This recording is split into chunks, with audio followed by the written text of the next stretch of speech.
Okay, so today's class is on spectrophlorometry, right? हम लोग ने लास्ट क्लास में एटॉमिक एब्जॉर्प्शन स्पेक्ट्रोमेट्री पढ़ी थी। अब यहाँ पर हमें स्पेक्ट्रोफ्लोरोमेट्री स्टडी करना है और स्पेक्ट्रोफ्लोरोमेट्री के केस में हम फ्लोरेसेंस स्पेक्ट्रोफोटोमीटर्स भी बोल सकते हैं या स्पेक्ट्रोफोटोमेट्री भी बोल सकते हैं। वन सेकेंड, आप लोग टाइम पे आते नहीं हो फिर डिस्टरबेंस होता है। स्पेक्ट्रोफोटो फ्लोरोमीटर्स या फिर इसे हम बोल सकते हैं फ्लोरेसेंस स्पेक्ट्रोफोटोमीटर्स और this is based on the measurement of an analyte.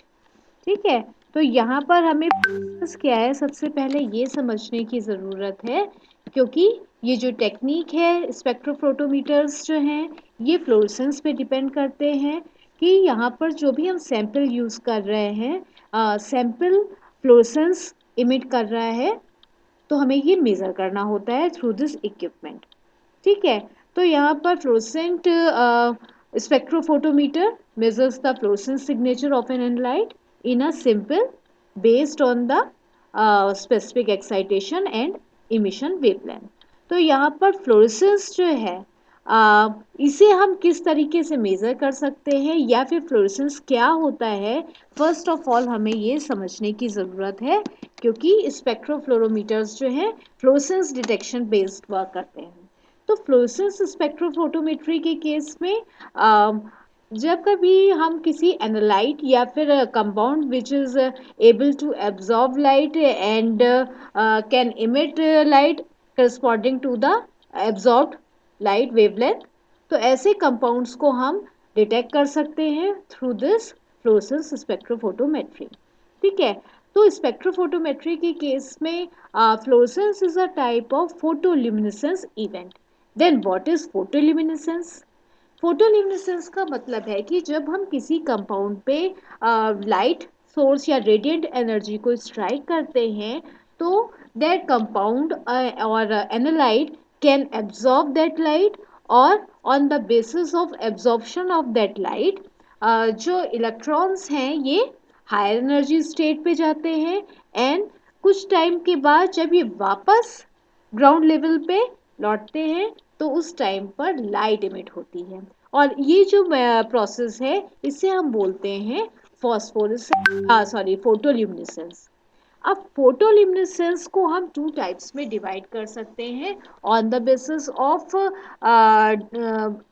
Luminescence event, कि कितने टाइम के बाद ये जो लाइट इमिट हो रही है, आपका एनालाइट और सैंपल लाइट इमिट कर रहा है after absorption of the particular wavelength of light, तो इसके बेसिस पे हम इसको डिवाइड कर सकते हैं इनटू फॉस्फोरेसेंस एंड फ्लोरेसेंस। तो ये जो फॉस्फोरेसेंस है this is a most common event. जब कभी भी हम किसी पर्टिकुलर वेवलेंथ, ये डिपेंड करता है कि जो एनालाइट है वो किस वेवलेंथ की लाइट को एब्जॉर्ब करता है, तो depending upon type of analyte ये स्पेसिसिटी होती है कि एनालाइट विल एब्जॉर्ब विच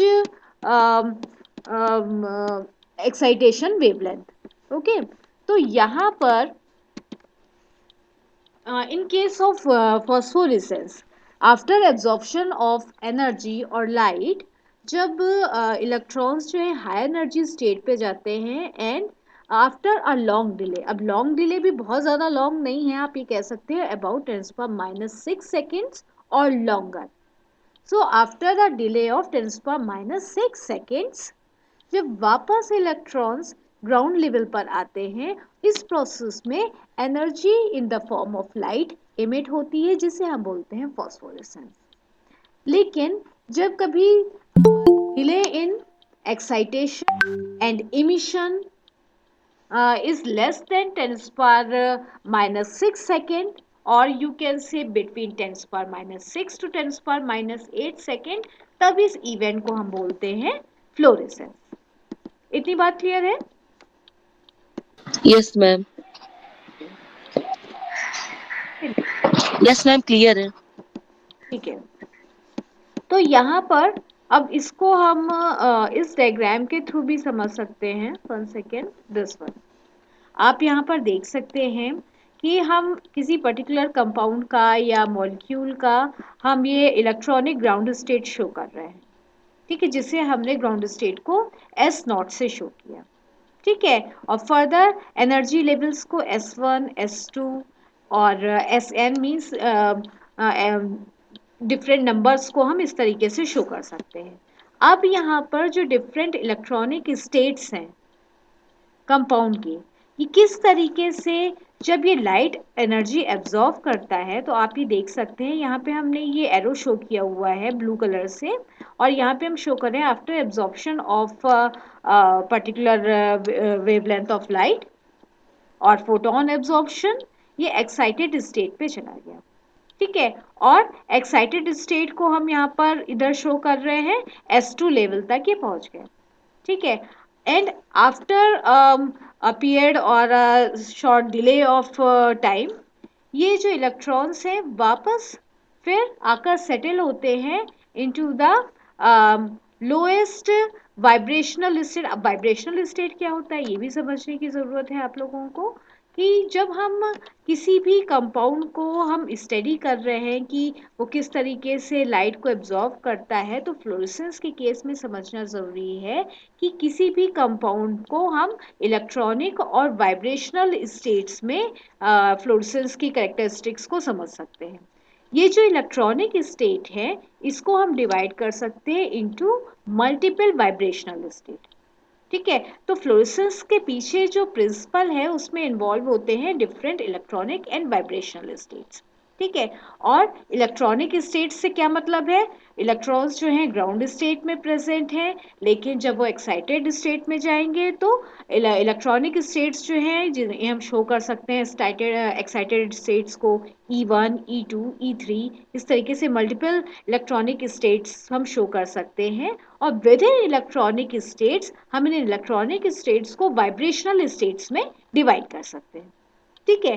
तो जब आपका एनालाइट और कंपाउंड जब ये फोटोन को एब्जॉर्ब करता है, फोटोन ऑफ एनर्जी, एनर्जी उसकी कितनी होनी चाहिए टू जिससे कि इलेक्ट्रॉन्स जो हैं हाई एनर्जी स्टेट तक मूव कर जाए, तो उसकी एनर्जी आइदर यूवी लाइट या फिर ब्लू ग्रीन लाइट की रेंज में होनी चाहिए, ठीक है।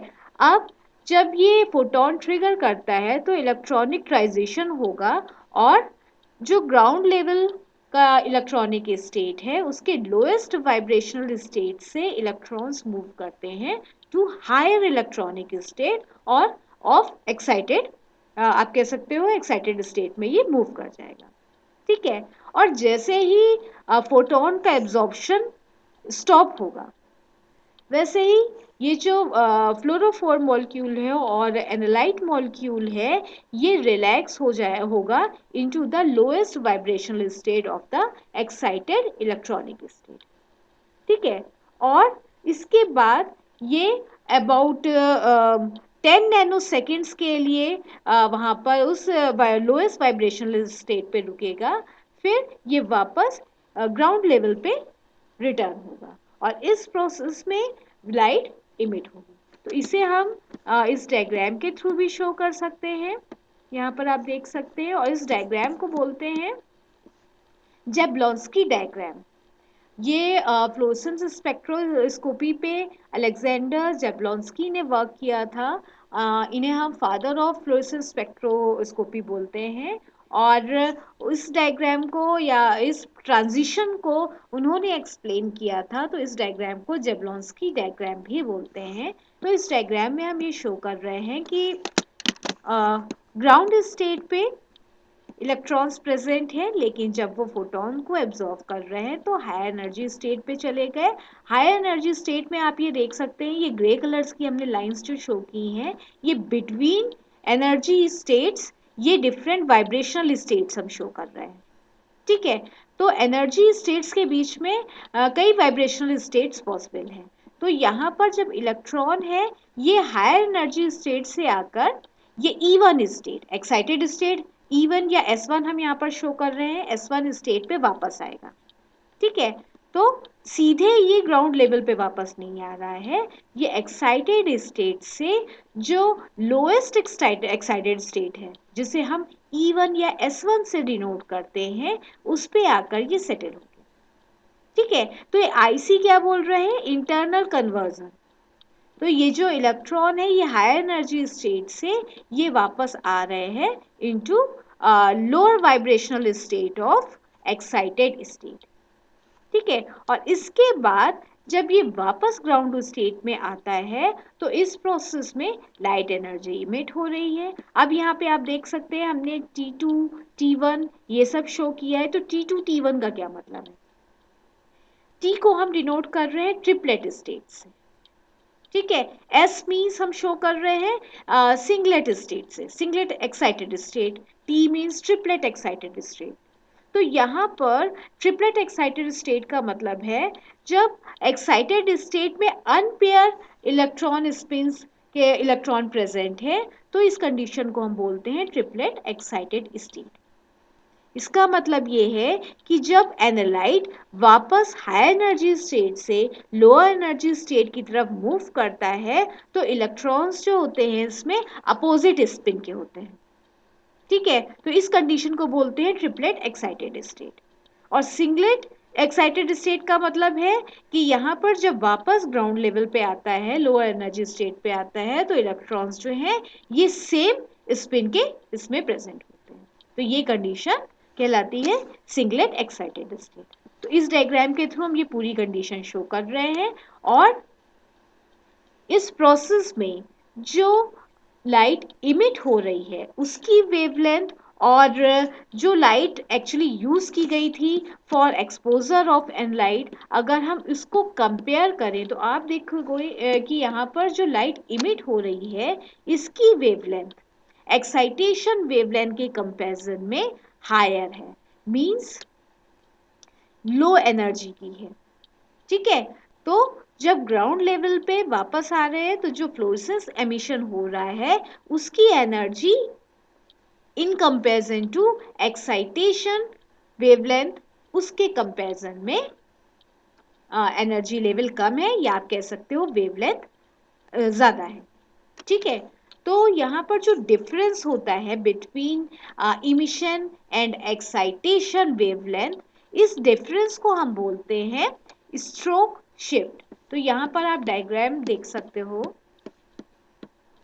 इस डायग्राम की हेल्प से आप यहाँ पे देख सकते हैं कि यहाँ पर ये ब्लू लाइन से हम ये ब्लू कर्व जो शो कर रहे हैं ये एक्साइटेशन वेवलेंथ को शो कर रहे हैं, और यहाँ पर ये जो ग्रीन कलर से हमने शो किया है ये इमिशन वेवलेंथ हम शो कर रहे हैं। और यहाँ पे इन पीक्स के बीच में जो डिफरेंस शो कर रहे हैं हम, ये वेवलेंथ का डिफरेंस है कि एक्साइटेशन जो लाइट थी उसके लिए वेवलेंथ कितनी थी, और जो लाइट फ्लोरेसेंस के थ्रू इमिट हो रही है वो फ्लोरेसेंस की वेवलेंथ कितनी है, और इन दोनों के बीच में जो ये डिफरेंस होता है इसे हम बोलते हैं स्ट्रोक शिफ्ट। ठीक है, और यहाँ पर डिपेंड करता है कि कितने फोटॉन्स फ्लोरोफोर और एनलाइट ने एब्जॉर्ब किए, उसके कंपैरिजन में कितने फोटॉन या आप कह सकते हो फ्लोरेसेंस ये लाइट इमिट हुई। ठीक है, तो इस कंपैरिजन को बोलते हैं क्वांटम यील्ड। ठीक, कि कितने फोटॉन्स एब्जॉर्ब हुए और कितने फोटॉन्स इमिट हुए, इसका जो ये कंपैरिजन है ये नंबर जो है क्वांटम यील्ड कहलाता है। और ये डिपेंड करता है कि फ्लोरोफ्लोर जो है ये कौन सा है या किस उसका नेचर कैसा है, उसका केमिकल नेचर कैसा है। फॉर एग्जांपल जो फ्लोरोफ्लोर्स यूज किए जाते हैं इन फ्लोरेसेंस स्पेक्ट्रोफोटोमेट्री वो ज़्यादातर ऐसे रोडामाइन यूज किया जाता है, ये काफ़ी ब्राइट इमिशन शो करता है। ठीक है, तो इन सारे जितना भी अभी आपको एक्सप्लेन किया कि किस तरीके से लाइट या फोटोन को फ्लोरोफोर्स एब्जॉर्ब करते हैं, इलेक्ट्रॉन्स एक्साइटेड स्टेट में जाते हैं, फिर वापस ग्राउंड स्टेट में आते हैं, अगर with in less than 10⁻⁸ minutes sorry seconds अगर ये आते हैं तो फ्लोरेसेंस इमिट होती है, अगर इससे ज़्यादा टाइम लगता है तो हम इसको बोलते हैं फॉस्फोरेसेंस। और यहाँ पर ये जो सिस्टम है फ्लोरेसेंस स्पेक्ट्रोफोटोमेट्री, ये फ्लोरेसेंस पे डिपेंड कर रहा है। और यहाँ पर आप जो ये कर्व शो कर रहे हैं, इस कर्व में आपको दिखाया difference between the wavelength of excitation and emission wavelength. इसे हम स्ट्रोक शिफ्ट बोलते हैं। और स्ट्रोक शिफ्ट को जब स्टडी किया गया, इस बेसिस पे ये बताया गया कि जो वेवलेंथ फ्लोरेसेंट लाइट की होती है वो हमेशा एक्साइटेशन रेडिएशन के कंपैरिजन में ग्रेटर होती है। ठीक है, तो इसको स्टोक्स लॉ भी बोलते हैं। ठीक है, इतनी बात क्लियर है? हाँ, यस मैम। ठीक है। तो अब यहाँ पर फ्लोरेसेंस और क्वांटम यील्ड ये किस बात पे डिपेंड करती है, ये भी इंपॉर्टेंट पॉइंट्स हैं। क्योंकि जब हम सैंपल प्रिपेयर करते हैं और जब हम इक्विपमेंट को यूज़ कर रहे हैं, तो हमें किन बातों का ध्यान रखना चाहिए। क्योंकि अगर हम सैंपल प्रिपेयर कर रहे हैं तो सैंपल लिक्विड फॉर्म में हमने बफर यूज़ किया है या सॉल्वेंट यूज़ किया है, उसकी विस्कोसिटी कितनी है या टेम्परेचर क्या है, ये सारी बातें जो हैं अफेक्ट करती हैं फ्लोरेसेंस को। ठीक है, और क्वांटम यील्ड को अफेक्ट करती हैं। जैसे कि टेम्परेचर, तो अगर टेम्परेचर हाई होगा या टेम्परेचर इंक्रीज होगा तो क्वांटम यील्ड डिक्रीज हो जाती है। ठीक है, क्योंकि टेम्परेचर बढ़ने की वजह से मॉलिक्यूल्स के बीच में कोलिजन होता है और इस वजह से जो एनर्जी है वो हीट के फॉर्म में लॉस हो रही है। ठीक है, तो क्योंकि ये एनर्जी लॉस हो रही है तो इस वजह से फ्लोरेसेंस जो है वो नहीं होगा या फिर कम होगा इन कंपैरिजन टू जो फोटॉन्स एब्जॉर्ब हुए थे उसके कंपैरिजन में फ्लोरेसेंस जो है वो कम इमिट होगा। तो इस वजह से जो क्वांटम यील्ड है, ये फ्लोरेसेंस क्वांटम यील्ड, आपको इसकी वैल्यू कम मिलेगी। तो टेम्परेचर का इफेक्ट पड़ता है। तो हमें जब भी हम सैंपल प्रिपेयर करते हैं और जब हम टेस्टिंग करते हैं तो टेम्परेचर का हमें ध्यान रखना चाहिए। इसी तरीके से अगर हम सॉल्वेंट यूज़ करते हैं तो सॉल्वेंट के केस में भी क्वांटम यील्ड जो है रिड्यूस हो जाती है। अगर क्वांटम यील्ड रिड्यूस होगी तो जो आपकी सिस्टम है, स्पेक्ट्रोफोटोमीटर है, फ्लोरेसेंस स्पेक्ट्रोफोटोमीटर, ये उसका डिटेक्टर इस फ्लोरेसेंस को अच्छे से डिटेक्ट नहीं कर पाएगा। तो इस वजह से आपके डेटा जो आपको मिलेगा वो उतने एक्यूरेसी का नहीं होगा, तो उसकी इफिशियंसी डाउन होगी। तो ये सारी बातें भी ध्यान रखने की हैं। ठीक है, फ्लोरेसेंस का विस्कोसिटी अगर हम डिक्रीज करते हैं तो क्वांटम यील्ड डिक्रीज होती है। सेम रीजन है उसी तरीके से यहाँ पर। इसी तरीके से अगर पीएच चेंज होता है, अगर एसिडिक या बेसिक फंक्शनल ग्रुप्स प्रेजेंट हैं एनालाइट में, और जो हमने बफर यूज़ किया है या जो भी हमने सस्पेंडिंग सिस्टम यूज़ किया है उसके पीएच में चेंजेस आते हैं, तो उस पीएच की वजह से एनालाइट के स्ट्रक्चर में चेंजेस आते हैं और इस वजह से उसकी फ्लोरेसेंस प्रॉपर्टीज में भी डिफरेंस आता है। ठीक है, तो इस वजह से आपको यहाँ पर फ्लोरेसेंस की क्वांटम यील्ड में वेरिएशन मिलेगा। अगर पीएच का वेरिएशन आ रहा है तो हमें यहाँ पर ध्यान रखना है कि हम जो एनालाइट यूज़ कर रहे हैं उस पर अगर पीएच का इफेक्ट पड़ता है तो हमें अकॉर्डिंगली अपना सैंपल प्रिपेयर करना होगा, जिससे कि आपकी एनालाइट की फ्लोरेसेंस प्रॉपर्टीज पे इफेक्ट ना पड़े। ठीक है, इतनी बात क्लियर है? हाँ। Yes ma'am. Yes yes ma'am. Ma'am. अब हम बार बार सैंपल की बात कर रहे हैं, तो क्या हम कोई भी सैंपल यूज कर सकते हैं for testing in fluorescence spectrophotometer? तो यहाँ पर ऐसा नहीं है।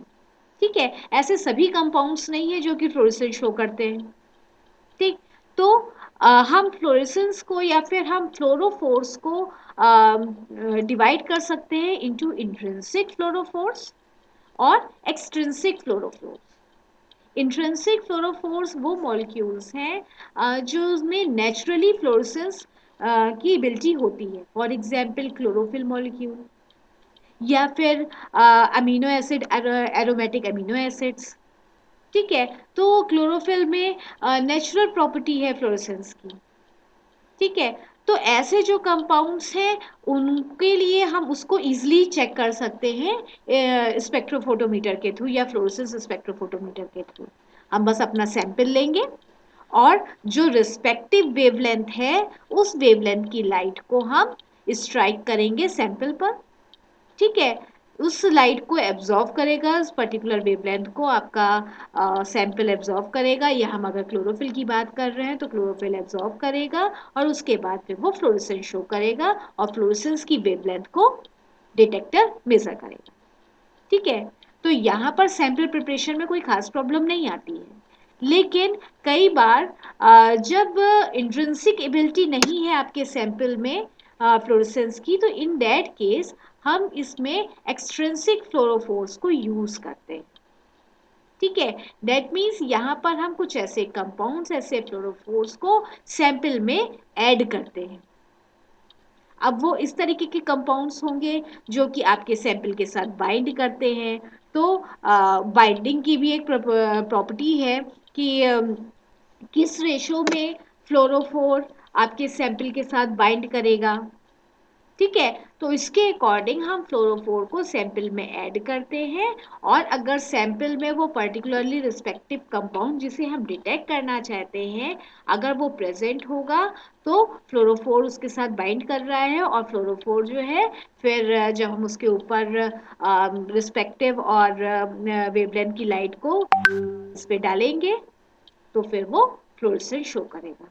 ठीक है, तो यहाँ पर ऐसे कंपाउंड्स जिनमें नेचुरल फ्लोरेसेंस की एबिलिटी नहीं होती है उनको डिटेक्ट करने के लिए हम कुछ एक्सट्रिंसिक फ्लोरोफोर्स या कुछ फ्लोरोफोर्स को हम सैंपल में ऐड करते हैं। ठीक है, जिससे कि स्पेक्ट्रल प्रॉपर्टीज में सैंपल के चेंजेस आते हैं जिसे हम मेजर कर पाते हैं। ठीक है, तो एक्सट्रिंसिक फ्लोरोफोर्स के फॉर्म में जो हम डाइज यूज करते हैं या कुछ कंपाउंड्स यूज करते हैं वो है फ्लोरेसेन या रोडामाइन। इसे ज़्यादातर एक्सपेरिमेंट्स में यूज किया जाता है। ठीक है, तो ये जो फ्लोरोफोर है जैसा मैं आपको बता रही हूँ हर एक की ये करेक्टरिस्टिक प्रॉपर्टी होती है कि वो फ्लोरेसेंस का लाइफ टाइम कितना होगा, फ्लोरेसेंस की इंटेंसिटी कितनी होगी and position of emission wavelength. ठीक है, तो इस तरीके से ये जो फ्लोरोफोर है ये यूनिक फ्लोरेसेंस स्पेक्ट्रम प्रोड्यूस करता है। मींस वो किस वेवलेंथ की लाइट को एब्जॉर्ब करेगा, किस वेवलेंथ की लाइट को इमिट करेगा, उस लाइट की इंटेंसिटी कितनी होगी, कितने टाइम के बाद फ्लोरेसेंस इमिट होगी। ठीक है, कितने तो ये सारी जो प्रॉपर्टीज है ये उस पर्टिकुलर फ्लोरोफोर की करेक्टरिस्टिक प्रॉपर्टी होती है। तो इस वजह से यूनिक फ्लोरेसेंस स्पेक्ट्रम हमें मिलता है। ठीक है, तो अब अगर हम इस स्पेक्ट्रम को प्लॉट के फॉर्म में देखना चाहें तो फ्लोरेसेंस की इंटेंसिटी और वेवलेंथ के बीच में ये कर्व प्लॉट किया जाता है। ठीक है, कि हमने एक्स एक्सिस पे वेवलेंथ ले लिया और फ्लोरेसेंस इंटेंसिटी को वाई एक्सिस पे लिया और इस तरीके से जो कर्व प्लॉट होता है उसे हम बोलते हैं फ्लोरेसेंस स्पेक्ट्रम। ठीक, और ये फ्लोरेसेंस इंटेंसिटी डिपेंड करती है ये कंपाउंड पर कि कंपाउंड कैसा है, उसकी क्वांटम यील्ड कैसी है, क्योंकि ये कंपाउंड की एबिलिटी है कि उसकी क्वांटम यील्ड कैसी होगी। ठीक है, और इसके अलावा जो इन्वायरमेंट या एक्सपेरिमेंटल कंडीशंस हैं, पैरामीटर्स हैं, ये भी कंट्रोल करते हैं फ्लोरेसेंस की इंटेंसिटी को। जैसे आपको बताया था कि पीएच, टेम्परेचर या विस्कोसिटी ये सब बातें भी अफेक्ट करती हैं। ठीक है, तो अब यहाँ पर अगर हमें फ्लोरेसेंस इंटेंसिटी को मेजर करना है तो फ्लोरेसेंस इंटेंसिटी किन बातों पे डिपेंड कर रही है। First of all absorb light की इंटेंसिटी क्या है, मींस जो हमने एक्साइटेशन वेवलेंथ यूज की है वो कौन सी है, उसकी इंटेंसिटी क्या है। ठीक है, आपका जो एनालाइट है या फ्लोरोफोर है उसका मोलर एब्जॉर्प्शन कोफिशिएंट क्या है। ठीक, path length of the cell, क्योंकि यहाँ पर भी वही सेम प्रोसेस है, लैम्बर्ट बीर लॉ यहाँ पर भी डिपेंड कर रहा है कि कंसंट्रेशन पे भी डिपेंड करता है कि कितनी इंटेंसिटी आपको मिलेगी। ठीक है, तो यहाँ पर लैम्बर्ट बीर लॉ के अकॉर्डिंग आपको पता ही है पाथ लेंथ बहुत इंपॉर्टेंट है, तो यहाँ पर भी पाथ लेंथ इंपॉर्टेंट है for measurement of fluorescence intensity. ठीक है, और इसके अलावा नेक्स्ट अभी आपने आपको बताया कंसंट्रेशन ऑफ फ्लोरोफोर। तो ये जो मैथमेटिकल एक्सप्रेशन है जो कि फ्लोरोसेंट इंटेंसिटी को शो करता है, इसे हम इस तरीके से इस डायग्राम के थ्रू ये फॉर्मूला आपको शो किया हुआ है, इसके थ्रू आप समझ सकते हो। Quantum yield multiply by intensity of absorb light, ठीक है। और इसके अलावा किस पे डिपेंड कर रहा है ये? Molar absorption coefficient, path length and concentration of chlorophyll, ठीक है। इतना क्लियर है? हाँ,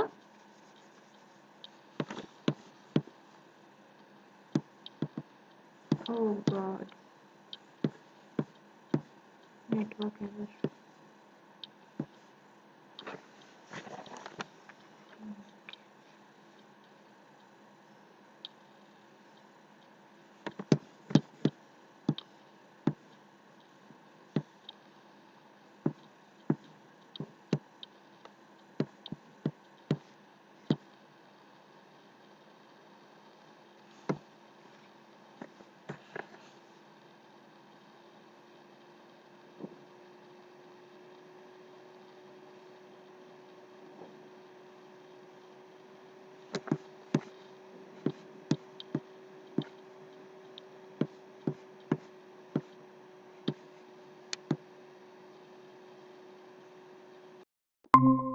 प्रॉब्लम है सिग्नल का कुछ। हाँ, हम बीच में सो गए थे, हमने कहा ये तो नहीं कि मैम कहीं चली गई, हम सो तो जाते हैं बीच बीच में। आ रही है। कहाँ तक सुना? आप लोगों ने बताया भी नहीं कि मैसेज कर दिया हाँ, तो अगर ये नेटवर्क की प्रॉब्लम हो कुछ तो। नहीं नहीं मैम, मेरे को लगा कि शायद मेरे ही साथ में प्रॉब्लम है, इसीलिए मैं दोबारा से रिकनेक्ट किया, तो मेरे को लगा कि शायद मुझे ही नहीं सुनाई दे रहा है इसलिए। मैंने अभी देखा तो अभी डिस्कनेक्ट था। कहाँ तक आप लोगों ने सुन लिया था इसके बारे में?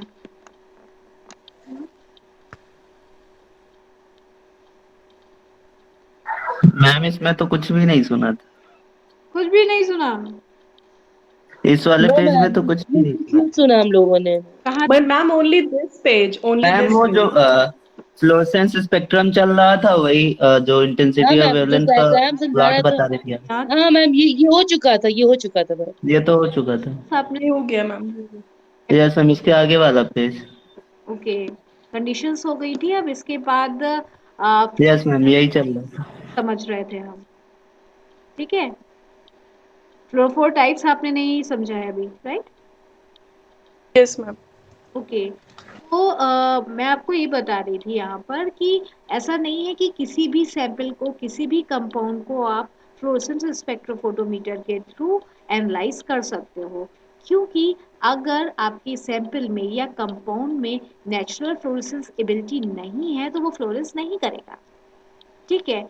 तो ऐसे कंपाउंड जिसमें नेचुरल फ्लोरेसेंस की एबिलिटी होती है, फॉर एग्जांपल क्लोरोफिल या फिर एरोमेटिक अमीनो एसिड्स, ये फ्लोरेसेंस शो करते हैं। आप इनकी पर्टिकुलर स्पेसिफिक वेवलेंथ की लाइट से स्ट्राइक करिए तो ये लाइट को, फोटोन को एब्जॉर्ब करेंगे और उसके बाद फ्लोरेसेंस को इमिट करते हैं, ठीक है।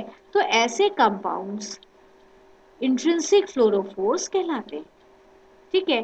तो ऐसे कंपाउंड्स अगर आपके सैंपल में अगर नेचुरल फ्लोरोफोर्स प्रेजेंट है, आपका सैंपल इटसेल्फ नेचुरल फ्लोरेसेंस की एबिलिटी है उसमें, तो हम डायरेक्टली उसको फ्लोरेसेंस स्पेक्ट्रोफोटोमीटर के थ्रू एनालाइज कर सकते हैं, ठीक है। लेकिन एक्सट्रिंसिक फ्लोरोफोर्स ऐसे कंपाउंड्स हैं जिन्हें हम यूज करते हैं जब आपके सैंपल में प्रेजेंट मॉलिक्यूल्स में नेचुरल फ्लोरेसेंस एबिलिटी नहीं होती, ठीक है।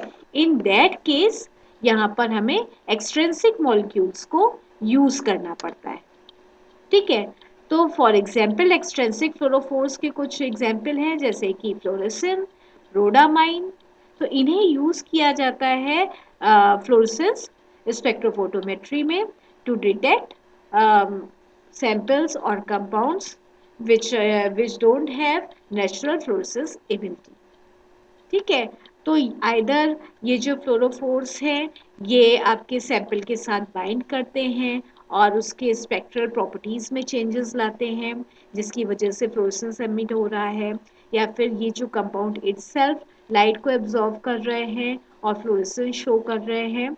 तो क्योंकि किस रेशो के साथ ये फ्लोरोफोर्स एक्सट्रिंसिक फ्लोरोफोर्स आपके सैंपल मॉलिक्यूल के साथ बाइंड हुए हैं, उसके अकॉर्डिंग हम इस डेटा को इंटरप्रेट करते हैं कि आपके सैंपल में आप जिस कंपाउंड को चेक करना चाहते हो वो प्रेजेंट है तो किस कंसंट्रेशन में प्रेजेंट है, ये हम इस फ्लोरेसेंस के बेसिस पे डिटेक्ट करते हैं। तो ये इनडायरेक्टली हमको पता चलता है क्योंकि एक्सट्रिंसिक फ्लोरोफोर्स हमने यहाँ पर यूज किए हैं, ठीक है। और जब हम फिर एक कर्व प्लॉट करते हैं between wavelength and fluorescence intensity, तो इस प्लॉट को फ्लोरेसेंस स्पेक्ट्रम बोलते हैं, ठीक है। और फ्लोरेसेंस इंटेंसिटी डिपेंड करती है आपके कंपाउंड की क्वांटम यील्ड पर।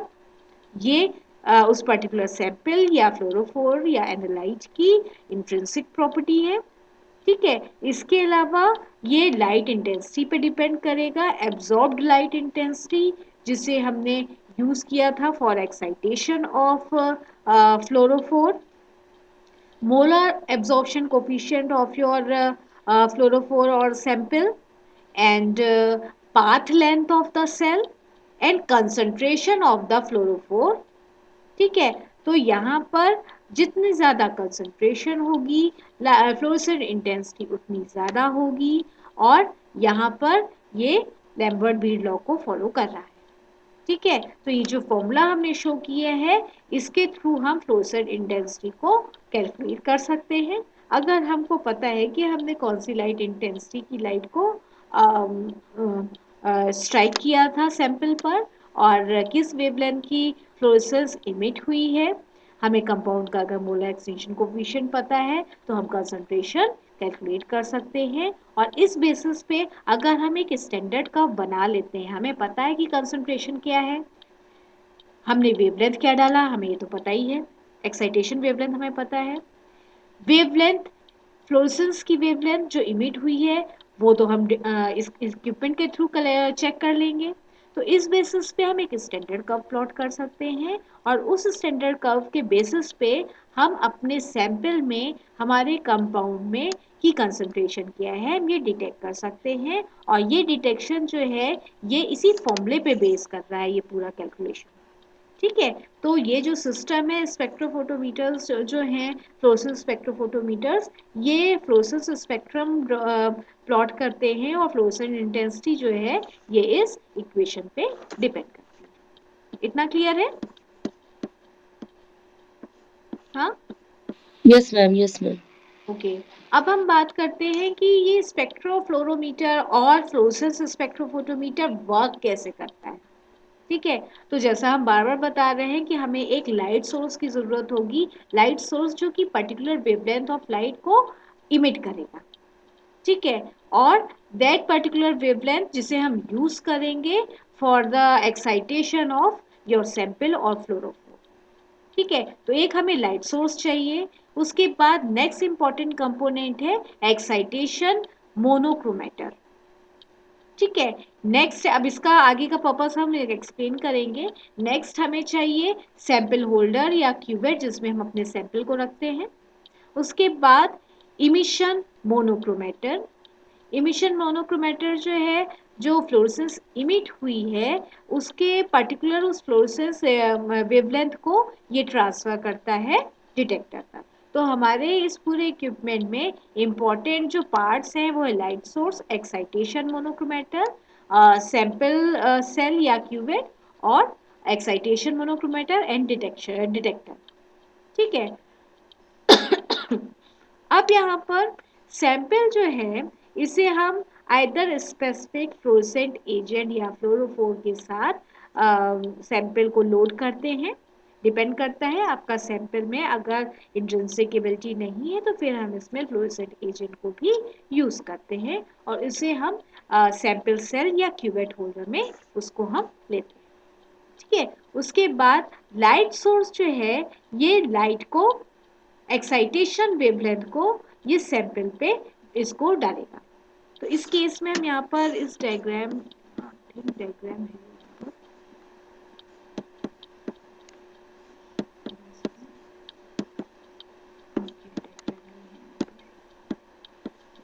ठीक है। तो यहाँ पर क्या हम कर रहे हैं कि जो लाइट सोर्स है, इससे जो लाइट इमिट होगी तो उसको हम कॉम्पैक्ट करके जितना हमें जिस वेवलेंथ की लाइट को डालना है उस एक स्मॉल रेंज ऑफ रेडिएशन उसे हम ट्रांसफर करते हैं थ्रू एक्साइटेशन मोनोक्रोमेटर। ठीक है, अब ये लाइट पास हो रही है थ्रू एक्साइटेशन मोनोक्रोमेटर और उसके बाद ये जो वेवलेंथ है ये स्ट्राइक करेगी आपके सैंपल पर, सैंपल होल्डर पर जिसमें सैंपल हमने लिया है। ठीक है, उसके बाद इस एक्साइटेशन की वजह से फ्लोरेसेंस इमिट होगी और ये जो फ्लोरेसेंट लाइट है अब इसको ट्रांसफर किया जाएगा थ्रू एक्साइटेशन मोनोक्रोमेटर। ठीक है, सॉरी, ये ट्रांसफर होगा थ्रू इमिशन मोनोक्रोमेटर और इमिशन मोनोक्रोमेटर जो है particular wavelength of fluorescence light उसे ये ट्रांसफर करता है डिटेक्टर पर। ठीक है, तो ये जो एक्स्ट्रा नॉइज होती है उसे ये कंट्रोल करता है मोनोक्रोमेटर। तो क्योंकि हमें पता है कि हमने जो फ्लोरेसेंट एजेंट या फ्लोरोफोर यूज किया था वो किस वेवलेंथ की लाइट को एब्जॉर्ब करता है और किस वेवलेंथ की लाइट को इमिट करता है, इस बेसिस पे हम मोनोक्रोमेटर्स को सेट करते हैं। ठीक है, और इसके बाद फिर डिटेक्टर जो है इस फ्लोरोफोर को ये जिसने ये लाइट इंटेंसिटी जो इमिट हुई है इसको वो मेजर करता है। ठीक है, तो इस बेसिस पे यहाँ पर जो इमिटेड लाइट पास हो रही है थ्रू इमिशन मोनोक्रोमेटर ये एक्साइटेशन लाइट के राइट एंगल पे इस तरीके से प्लेस की जाती है कि उसकी पोजीशन राइट एंगल पे रहती है फ्रॉम एक्साइटेशन लाइट। ठीक है, जिससे कि ये जो इमिशन मोनोक्रोमेटर है ये लाइट जो स्कैटर है हो रही है और जो एक्स्ट्रा लाइट है ये उसको डिटेक्टर तक पहुंचने से रोक रहा है और ये डिटेक्टर फिर ये जो इमिटेड लाइट है इसकी वेवलेंथ को चेक कर रहा है और उसकी इंटेंसिटी को मेजर कर रहा है, फिर हमको ये ग्राफ के फॉर्म में फ्लोरेसेंस स्पेक्ट्रम मिलता है। ठीक है, और इस बेसिस पे हम ये चेक कर सकते हैं कि एनालाइट की कंसंट्रेशन सैंपल में क्या है। ठीक है, आपको फॉर्मूला हमने बताया था, इंटेंसिटी डिपेंड करती है कंसंट्रेशन पर और बाकी सारी इंसिडेंट लाइट और फ्लोरेसेंस लाइट ये सारी चीज़ें हमें पता है। तो इस बेसिस पे ये डेटा जो है ये कैलकुलेट होकर आपको आपके कंप्यूटर की स्क्रीन पर मिल जाता है। ठीक है, इतनी बात क्लियर है? हाँ, यस ओके। अब यस मैम। ये स्पेक्ट्रोफ्लोरोमीटर से हम क्या कर सकते हैं, किस लिए यूज कर सकते हैं?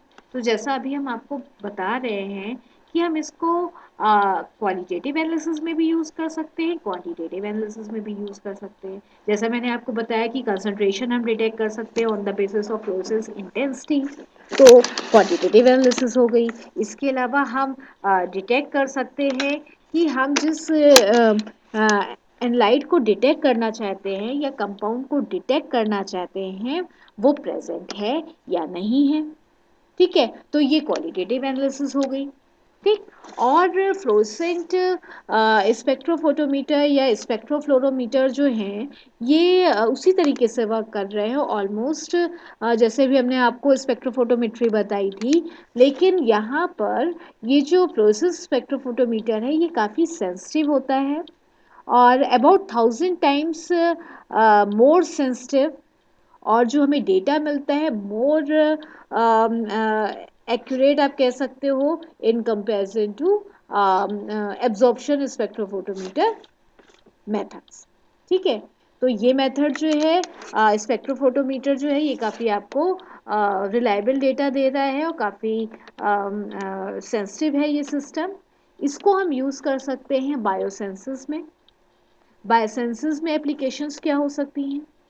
तो यहाँ पर हम डीएनए आरएनए के क्वांटिफिकेशन में यूज़ कर सकते हैं। तो यहाँ पर हम क्या करते हैं, आपको पता है इथीलियम ब्रोमाइड जो है, आप लोग आई थिंक अगर इलेक्ट्रोफोरेसिस पढ़ चुके हो तो हम इथीलियम ब्रोमाइड यूज़ करते हैं इलेक्ट्रोफोरेसिस के केस में। तो इथीलियम ब्रोमाइड जो है ये बाइंड करता है डीएनए के साथ।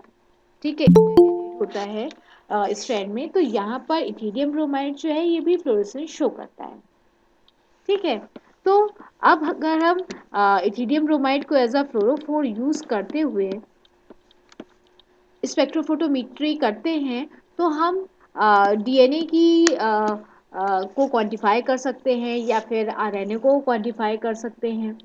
ठीक है, इंडस्ट्रीज में भी यूज़ किया जा सकता है, जैसे कि इंडस्ट्रीज में डिफरेंट कंपाउंड्स को डिटेक्ट करना है। ठीक है, तो उस केस में हम इसको यूज़ कर सकते हैं इस मेथड को फॉर डिटेक्शन पर्पस। या फिर इंडस्ट्रीज़ में फॉर एग्जांपल जब हमें माइनिंग करनी होती है, तो उस केस में ग्राउंड वाटर की एनालिसिस करने के लिए यूज़ किया जाता है, क्योंकि माइनिंग से पहले यहाँ पर हाइड्रोलिक फ्रैक्चरिंग करनी होती है, और हाइड्रोलिक फ्रैक्चरिंग के टाइम पर फिर ग्राउंड वाटर को एनालाइज किया जाता है, डिटेक्ट किया जाता है कि उसमें कौन से ऑर्गेनिक कंपाउंड्स प्रेजेंट हैं। ठीक है, तो ये सारी चीज़ें हम ये फ्लोरेसेंस स्पेक्ट्रोफोटोमेट्री के थ्रू हम इसको डिटेक्ट कर सकते हैं, because this method is very sensitive. ठीक है, तो ये हमको काफ़ी एक्यूरेट डेटा प्रोवाइड करता है। केमिकल्स की एनालिसिस के लिए भी हम कर सकते हैं, जैसे कि नैनो पार्टिकल सिंथेसिस के केस में, या ड्रग डिलीवरी या मेडिकल यूजेस में भी हम इसको यूज़ कर सकते हैं for detection of different compounds, और for quantification of different compounds. Environment monitoring में भी ये टेक्निक यूज़ की जाती है, और इसके वाइड एप्लीकेशंस हैं, जैसे कि हाई रिजोल्यूशन प्रोसेस स्पेक्ट्रोस्कोपी, या फिर 3D excitation emission matrix fluorescence spectroscopy. ये सब टेक्निक्स जो हैं, ये सब फ्लोरेसेंस स्पेक्ट्रोस्कोपी पे डिपेंड कर रही हैं, और इन सब टेक्निक्स के बेसिस पे हम पता लगा सकते हैं कि किसी पर्टिकुलर साइट पे डिसॉल्व्ड ऑर्गेनिक मैटर प्रेजेंट है, किस लेवल तक प्रेजेंट है।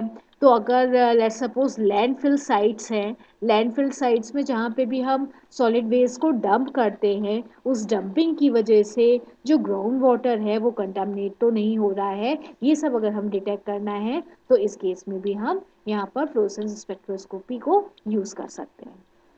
ठीक है, इसके अलावा फार्मास्यूटिकल इंडस्ट्रीज में भी इसको यूज़ किया जा सकता है टू एनालाइज डिफरेंट ड्रग्स। इसके अलावा कुछ हमें ड्रग्स प्रिपेयर करनी है या कुछ फॉर्मुलेशंस प्रिपेयर करने हैं, तो को फॉर्मुलेटेड टैबलेट्स बनाने के लिए जिसमें कि एक से ज़्यादा कंपाउंड्स प्रेजेंट हैं, तो उसको भी एनालाइज करने के लिए हम फ्लोरेसेंस स्पेक्ट्रोस्कोपी यूज़ करते हैं। एग्रीकल्चर की फील्ड में भी इसको यूज़ किया जाता है to identify different crop varieties, क्योंकि डिफरेंट क्रॉप वेराइटीज़ जो हैं उनका जो लीफ स्ट्रक्चर है और जो क्लोरोफिल है उसमें उन सब में आपको वेरिएशन मिलेगा। ठीक है, तो फ्लोरेसेंस लेवल पे भी वेरिएशन मिलेगा, तो क्रॉप वेराइटीज़ को डिटेक्ट करने में हमें हेल्प मिलती है। और फॉर एग्जांपल जो टी इंडस्ट्रीज़ हैं, वहाँ उसमें हमें देखना होता है कि जो हम लीव्स कलेक्ट कर रहे हैं वो सेम टाइप की टीज़ की है या फिर इसमें डिफरेंस है। तो इस केस में आइदर ट्रेंड एम्प्लॉयज़ यूज़ होते हैं जो कि टेस्ट के बेसिस पे डिफरेंस बता सकते हैं, या फिर आप सिंपल यहाँ पर फ्लोरेसेंस स्पेक्ट्रोस्कोपी के बेसिस पे इस डिफरेंस को चेक कर सकते हैं। और इस तरीके से ये यहाँ पर भी ये टेक्निक काफ़ी इम्पोर्टेंट है। ठीक है, तो ये सारी टेक्निक्स जो हैं इस बेसिस पे हम बहुत से कंपाउंड्स को डिटेक्ट कर सकते हैं। फॉर एग्जांपल हम कुछ बायोकेमिकल एनालिसिस कर रहे हैं, रिसर्च कर रहे हैं, उसमें कुछ हमें बायोकेमिकल एनालिसिस करनी है, तो बायोकेमिकल एनालिसिस के केस में हम सैंपल्स को डिटेक्ट करने के लिए हम फ्लोरोफोर्स को सैंपल के साथ मिक्स करते हैं, और उसके बाद फिर हम फ्लोरेसेंस स्पेक्ट्रोस्कोपी के थ्रू उस कंसंट्रेशन को कैलकुलेट कर सकते हैं कि जो कंपाउंड है वो किस अमाउंट में प्रेजेंट है। तो ये रिसर्च में भी हमारे लिए बहुत इम्पोर्टेंट है। ठीक है, तो ये टेक्निक वहाँ पे बहुत ज़्यादा इम्पोर्टेंट हो जा रही है जिस केस में मेज़रमेंट के लिए और एनालिसिस के लिए जो हम डिफरेंट स्पेक्ट्रोस्कोपिक मेथड्स यूज़ कर रहे हैं, तो हमें ये देखना है कि जो हम स्पेक्ट्रोस्कोपिक मेथड यूज़ कर रहे हैं वो कितना सेंसिटिव है, और उसके लिए सैंपल प्रिपेयर कैसे किया जाएगा। सैंपल प्रिपरेशन कॉस्टली तो नहीं है, इक्विपमेंट्स में जो हमें रिक्वायरमेंट है उससे कॉस्ट तो नहीं बढ़ रही है। तो इस बेसिस पे कुछ ऐसे इक्विपमेंट्स होते हैं जिनको हम रूटीन में यूज़ कर सकते हैं और जो बहुत एक्यूरेट डेटा हमें प्रोवाइड करते हैं, तो उस केस में ये प्रोसेस स्पेक्ट्रोस्कोपी जो है ये बहुत इंपॉर्टेंट है। ठीक है, इतना क्लियर है। Yes ma'am. ठीक है, फिर तो फ्लोरेसेंस स्पेक्ट्रोस्कोपी जो है इसे हम यहीं पे फिनिश करते हैं। और आपकी इस यूनिट में लिक्विड क्रोमेटोग्राफी भी मेंशन है। ठीक है, I don't know liquid chromatography किस तरीके से एक दिन में फिनिश हो सकती है, पर शायद लिक्विड क्रोमेटोग्राफी क्या आपके डिटेल में भी है आपके सिलेबस में।